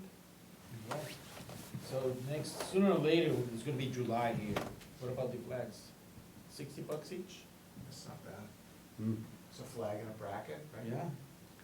Yeah, How big are they? talking to the veteran agent, she says that she has, her expense, she doesn't get reimbursed for flags that are not in the cemetery, but she says she has money in her expense account that she'd be willing to donate. And she just did this for West Brookfield, and they got, $2,400 they spent for 60 flags with a bracket, and so she knew. Hmm. Oh, So anyway, I don't know, I might have said the numbers wrong. Anyway, it ended up being $60 a flag for the bracket, the flag, and the holder that goes into wherever we're putting it. So I need to know how many, where do you want them downtown, and how many we need. Well, I think Mr. McKeon is the best subject on that one, seeing how he would know exactly where to put all the flags. And I don't know if you knew what we were doing, but we're looking at getting flags to put through the center of town, through the center of Warren and West Warren. So they're facing out for the street. And we'd like to get that done, but how many would we need? So if you could just give me a count. Are you looking through kind of the parade routes? Yes. That's like the heart of both main streets, from like, say, post office to the lights in West Warren, somewhere in that area? Yeah, down through that Every area. pole or every other pole? They No. do every poll. I do every pole, yeah. The more we can get, the better. I mean, it'd kind of be cool just to do the whole length of 67. It Yeah. would, but I don't know. Maybe That's not every probably- pole, maybe every other pole in the. it wouldn't make sense to do it down towards, like, once you get past the auto Yeah. Next dealership. gen? Yeah, next gen, once you get past that, it wouldn't make sense to do them. No, I wouldn't go I'd any go further. from next gen to Como's. Yeah. Yeah, That's what I was thinking. And like in the downtown areas, maybe do every pole, but like in the middle of 67, maybe So do just every other. Your reference is about, every pole is about 100 feet. That'll be great. So think about that, how, it's 100 feet each side, so sometimes the Well, poles. we started in the middle of town and we start going this way as much as we can, you know. If we get, That's, I'm just saying, that's a lot, I could understand maybe you're going through the heart of, from the post office to the lights. And then- well, if you can give us two numbers, what it would be to just do the center of the towns, Okay. and then what it would be to expand it out further. So when you say the center of town, so you're taking from All Town to the bridge? Is that considered the center of Warren? Do you no, wanna right, start? right where the rotary is. Well, I'd say next gen to, Alltown, or a little before, at least the bridge. You know, I'd say at least the bridge. On this end. The bridge that goes over the railroad tracks just right out of town. Yeah, Before you So get to basically next from gen. Parkview, say from Parkview Street to, High Street or Quabog Street, somewhere in that Yeah. area. That's the actual town, mhm. because after that goes to DOT highways, on both ends. Yeah, just, I would say do it in the town and stop at the highway. So you need roughly 160 flags. If they're 100 feet, it's a 3-mile stretch. So 160 times 60, like 10 grand. She doesn't have that. I can tell you right now. Well, Well, even if we if, can get a better number and actually count them and just to make sure. And I'll make it count from, School Street to Parkview, for Main Street area, and from South Street to Summer Street, or Yeah. Spring Street, wherever, somewhere, Okay, yeah, thank you very much, we appreciate that. thank you. both sides, every pole, Yes. so I'll give you a count. Oh, yeah, that's right. So double that if you're doing both sides of the street. Well, sometimes the poles go back and forth, Yeah, cross. yeah, that's true. Thank you very much, sir. Do we have anything about the Christmas tree? Yes. Oh, yes? Okay, so Sue got a bid last year to add a 4-foot section. It was $8,000. That was last year's bid. She did not want to go before the town and ask for $8,000 to do it. She says if the select board would like to go before the town and ask for $8,000 to do it, she would stand up and support it. But she's not willing to do that on her own. She said also that what would be better suited for the Parks Department, or what they would like, is to have some sort of cameras at Dean Park to stop the vandalism, and some sort of cameras down in the common. Yeah, So actually, so- if she's going to ask for money, that's what she's going to ask for, but she doesn't want to ask for any extra money. So is vandalism a big problem? She said, Usually, the tables and everything, the kids destroy and write on them. I think one time they started a fire on it, Jimmy, didn't they? Yeah, it has been, it's already started, we've had some broken glass already.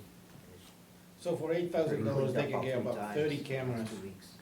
well, they don't need that many, but she was, she said, I don't know how much it's gonna cost, because you're gonna have to make sure you got here where kids can't get them, you have to make sure, how are they gonna just record? So there's a lot of information that she needed to gather before she I got. will say they start with a project and have one camera on each site and see how that goes. Because sometimes you buy a camera and it doesn't work very good. Sometimes you buy a camera and it's really good, and 6 months later, it's gone. So she says that's what she would like to do, but she needs to investigate a little bit more. So if she's gonna go before the town for any kind of money, it would be for cameras, not for a Christmas tree, unless you guys wanted to do it. So my recommendation, other than that, would be if we don't add to that tree, how about we plant a tree when we do over the common? And plant an actual live tree and let that grow. Sure. So over years and generations, it'll just get bigger and flourish. Yeah, sounds good. And we could use that as a Christmas tree. Because if it's gonna cost us $8,000 to,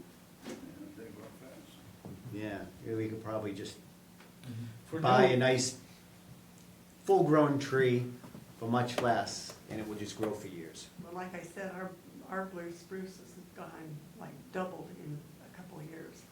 We'll donate it to the center of town. No.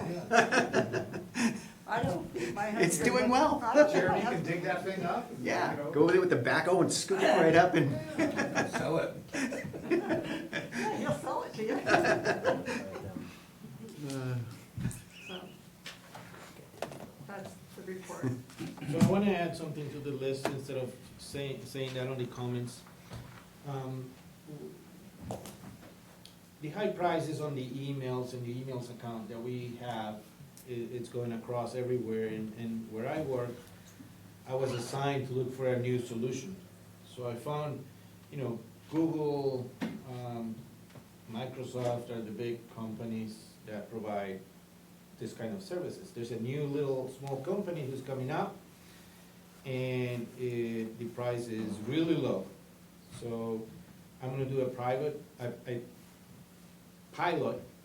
work, and because you can actually take your account right now and merge it into the new one, and the price is really, really low. So the name is Zoho, Z-O-H-O, and you guys, go online and check it out. It looks like a copy of Google, the Google for companies. So we'd have to replace, would we keep Office 365 like the applications? They have all that. Oh, okay. Look at it, Email and I application. think it's, a single user who, like, for example, our emails that don't need Office, for Yeah. example, it's about $1 a month. Okay. So, if you pay it yearly, so there's some potential savings that we could get. Look at it. I'm gonna do a pilot at work, so we're actually gonna do the process of going through, and I'll let you guys know how it goes, if it's worth or not, but I think it will be, sent here, it's sent there. How would that work with Entree and support? Yeah, I don't know. They just support that. Yeah, They just support that? Yeah. Yeah. Okay. they said, this is what we're gonna use, and I'm listening to you. I would have to touch base with them and. yeah, that's why I'm bringing it up to the table, because I believe it will be good savings. They- Savings. Google Workspace, which is how it's called for the business, they just announced the price is going up. If they go up, Microsoft goes up too. Yeah. All right. No more old business, correspondence.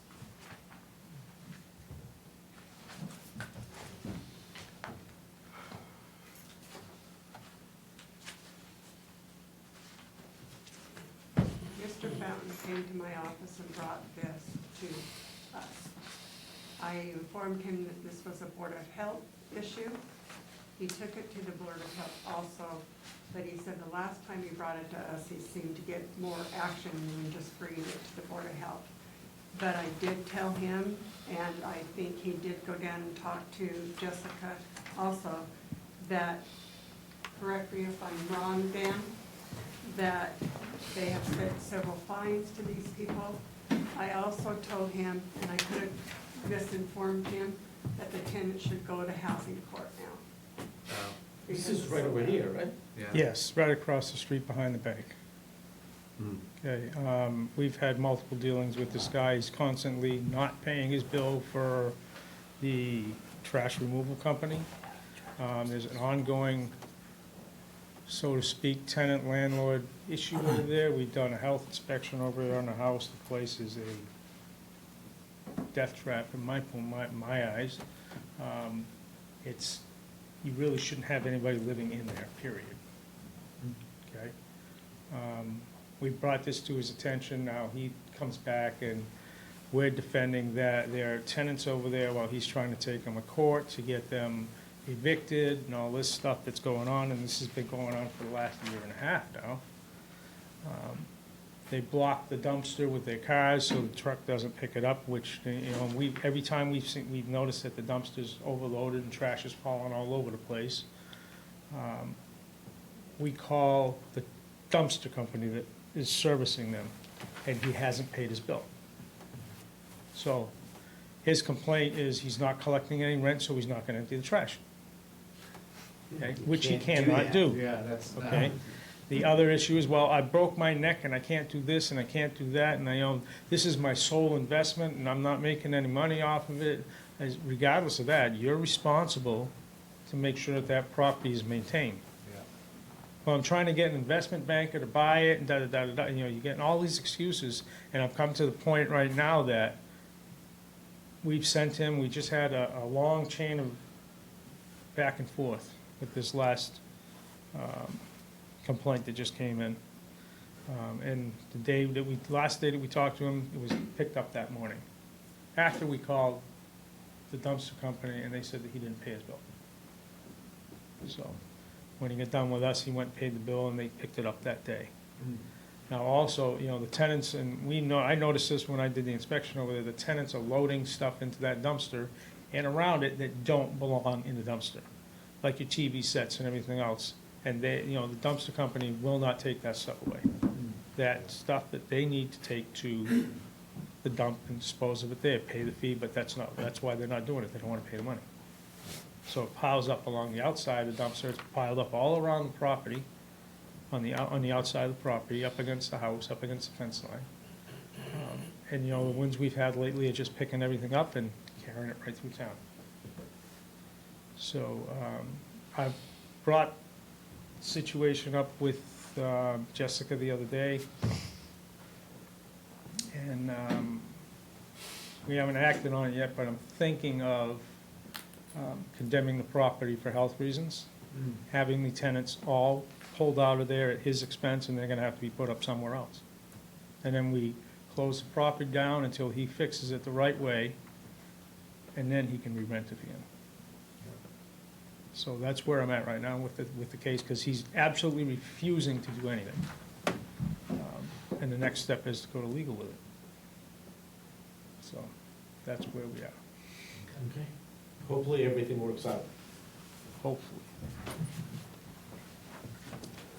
I got Tim O'Brien reminding us that Lucy Stone Park Easter egg hunt, it's on April 19th, and it's free. You don't need to register or pay anything. Just be there. It's fun. Those flyers are up around town too. Yep. Anything else from correspondence that you guys have? No, but I got a follow-up to the dumpster thing. Oh, sorry. Go Is, ahead.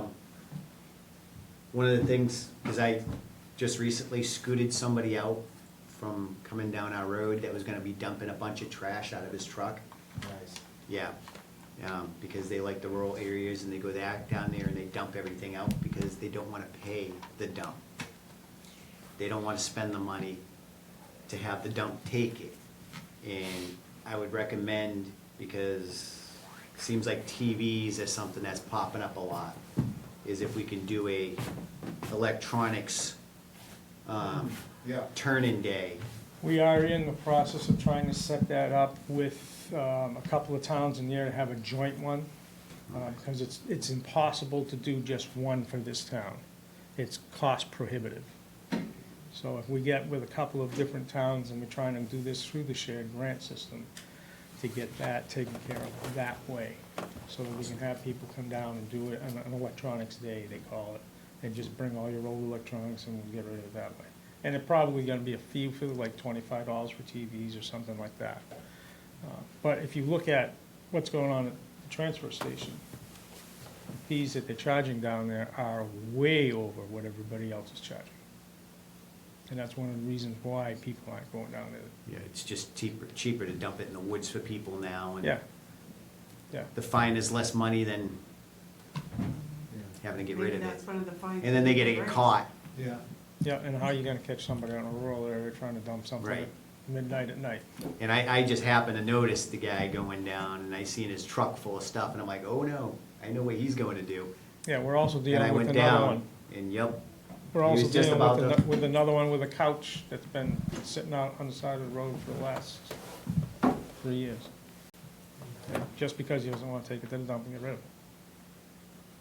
So, yeah. you know, much Then like. it costs the highway department to get rid of it when they pick it up on the side Right. of the road. You just had It's to much pick like up Southbridge Road over a here. large TV on the side of Southbridge Road intersection. The other day, someone just rolled one off. Yeah, so, you know, it's a lot of stuff that we've addressed it to a certain extent, where we're starting to run up against brick walls, because nobody's wanting to get rid of anything, nobody wants to pay for it. They're just gonna dump it wherever. And like you said, like I said, how do you catch them? And now, how are you gonna get blood out of a stone when they don't pay it? Right. So, Problem our small towns have. yeah. Okay. Now, can we move Town to town cleanup, the 12th, town cleanup? Is it 12? To Sunday? well, Saturday? Saturday. What time does it start? April 12th? April 12th. I don't know. Doesn't the That's our meeting? Meeting date, yeah, it's. From I believe 9 to it's 1, 9 to 1, yeah. meet at the elementary school. And the meeting, what time is it? 9. Probably like 9 to 11 or something. Yeah. Maybe we could hit it afterwards. We have a meeting that day? FinCom and That's the Selectmen. FinCom budget meeting that day. Well, that's not a good day.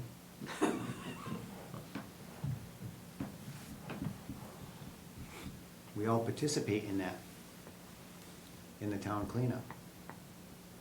You see if we can move it to a different day? If we go Is it later, FinCom? you're gonna run into a problem with trying to get the FinCom book printed. And we can't go earlier.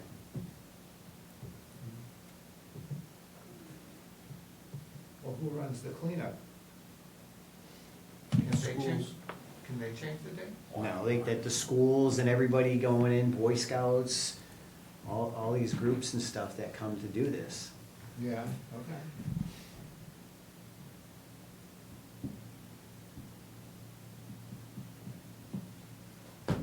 Well, it Does- goes from 9 to 1. You change your FinCom meeting to the afternoon.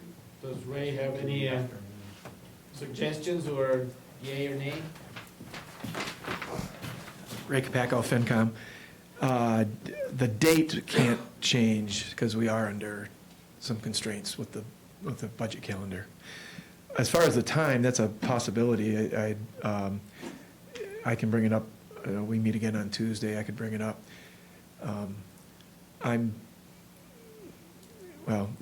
Okay. Some opinion is, I don't think, well, it's very hard to predict how long we would need for FinCom, but you could probably do both and. An hour and a half, I think, for that meeting. But without any ability to guarantee that, so you could. Could we schedule it to 2 o'clock? We could do our meeting, the FinCom meeting at 2 o'clock, because that will be Yeah, after this. I can't. No, we know. I can't unilaterally decide that, but I can bring it up on Tuesday. That'd be and great, see. that'd be great if you Yeah. could read I it. probably can't do the afternoon though. Right. Yeah, I think it's kind of sounding like, it's kind of sounding like there's just unfortunately it's a merge of confluence of. The Yeah. confluence of events, yeah, thanks. Well, let's- So, I can ask if they'd be Please willing to, ask and see what it- change. I don't think we can change the date, but we might be able to reschedule the time. My guess would be there might not be much willingness to do that, but, so my personal thought would be hopefully get through our meeting relatively quickly. Maybe we could start earlier. Why don't we do 8 o'clock or 7 o'clock then, in the morning Yeah, on Saturday? Like I say, I'll bring it to the committee on Tuesday. thank you. Yep, you're welcome. 7 o'clock on a Saturday. Yeah. Coffee and donuts. I'll go get coffee. You're gonna bring them? Sure, I'll go. All right, then that's fine. Coffee and bagels. Bagels? And donuts, Yeah, no, and blueberry muffins. donuts are much better. All organic. Yeah. Organic donuts. Okay, let's move into comments and concerns. Do you have any comments or concerns? No. No, I don't. Me neither. Nope. Mr. Chairman, I will also mention, there's a Community Hero Award too, and it, you know, there's a nominations are being accepted for Seth Blackwell from our fire department. So, I would encourage all the residents of Warren, West Brookfield surrounding, vote for, Seth, Blackwell I as a did. Community Hero Award. Yeah. And that's Yes, on the indeed. Quabog Hills Chamber of Commerce. I believe it's qhcc.org, right? Yes. Is that for both of them?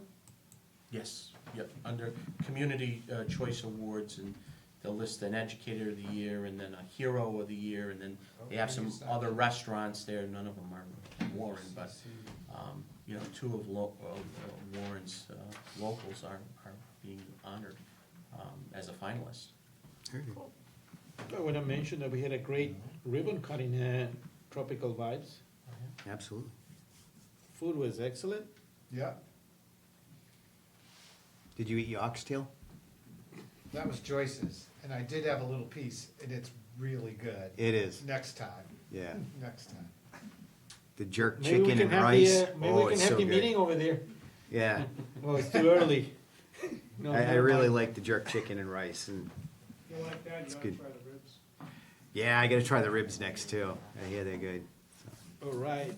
Oh, qhma.com, Quabog Hills, Mass. QHMA. So qhma.com. Q as in Queen, H as in Henry, Mass, right? MA, yeah. MA. So is the board good? Comments, concerns? Public, any comments or concerns? Please, Joe. Joe Condrat, resident. Well, this evening, I give kudos to the Warren Police Department. 11:45 this morning, in the area of Gilbert and Santos Road, there was an eagle that was walking, obviously injured. And according to dispatch, it had a hurt left wing. They called the New England Wildlife Center, see if they could get somebody out there. This was 11:45 this morning. They kept the cruiser on scene till 12:30, when the eagle was able to fly up into a tree. I think the chief could tell you a lot more about this bird, our national symbol, in the town of Warren, of all places. It probably got hurt, maybe doing a dive bomb on a rabbit or squirrel, and probably clipped in an electric line with its wing. Now, later, obviously, when the cruiser returned, the eagle was no longer in the area, at least the officer couldn't see it. But to sit there for 45 minutes with a cruiser to guard our national bird, that is something. And the Warren Police Department deserves the credit. Thank you. Thank you. And thank you for the police for doing that. Anybody else? Yes, sir. Ray Capaco, resident, one more time. I hate to bring this up actually because it kind of belabors something, but I think there's a principle at stake here that I feel is very important. I'll just read what I've got written here. I was not able to attend last week's Selectmen's meeting, but I watched it on WCAT's YouTube channel. And during the comments and concerns at that meeting, there were two assertions made by one of our town residents that are demonstrably not true, and I'd like to set the record straight. If this was a conversation that would have happened privately, I would handle it privately, but it was said publicly, so I think it's important to have a factual representation. Opinions are great, and I welcome them, differing opinions, but facts are something different. The first assertion was that at the March 13th Selectmen's meeting, excuse me, that I said, and I quote, "This board has no business at the housing," and that was a portion of a statement. We're talking about the appointment to the Housing Authority situation. I did not say that the board has no business at the Housing Authority. What I actually said was, and again I quote, it's a portion of a long comment, so, "For a simple appointment to the Housing Authority, which you guys," meaning the selectmen, "have nothing else to do with except get someone on there." And I'll stop the quote there. So it was misrepresented what I said. I said that you guys do have involvement with Housing Authority to make appointments when there's vacancies, and you also have some other peripheral things, not oversight, but awareness at least about what is happening over there. But I didn't say you had nothing to do with it. And the comment was that I had said that, and I didn't. For anyone who cares, for the factuality of this, it's at minute 35:24 on the YouTube channel, the WCAT's YouTube channel, under the video that's titled 3/13/25 Board of Selectmen. And anyone can check that out and see exactly what was said. That one's really quite minor, to be honest. The second one, which is much more important because it implicates you guys. I'll get to that in just a second. So the second assertion was, again, I'm going to quote, that the resident said, "Anybody that's up there," meaning at the Housing Authority or the complex, "for anything has to have a query check." And end of the quote. This is in regards to comments being made at the latest appointment to the Housing Authority and whether they were a valid candidate for the position. And the clear implication that the resident was making was that the appointment was done in contravention of Mass General laws. The fact of the matter is that at the Housing Authority and the facilities that they control, applicants, tenants, employees, and contractors are required to get query checks. But board members are not required to get a query check. So not only was there an impugnment that you guys acted improperly by making the appointment, but there was also an impugnment of the appointee. And I just wanted to set the record straight. For the clarity of factuality, that's minute 49 of the 3/20/25 Board of Selectmen video. And for further reference, Mass General Laws in Part 1, Title 17, Chapter 121B, Housing and Urban Renewal, and other chapters referenced in 121B that are also pertinent, they get referenced. I'll save the time to point out every one of those. Thank you. Thank you, Ray. Anybody else in the public have any comments or concerns? No one on Zoom? No. Next meeting is April 10th at 6 PM. One comment, because we're all showing up to the Rutland Dispatch. We'll post. You're gonna post it? Okay, all right. 'Cause Already in the works. Awesome. All right. I'll make a motion to adjourn. Do I hear a second? Second. All in favor? David Dufresne, aye. Richi Hacker, aye. Derek Bailey's aye. We are adjourned. Thank you very much. Thank you, Good everybody. night.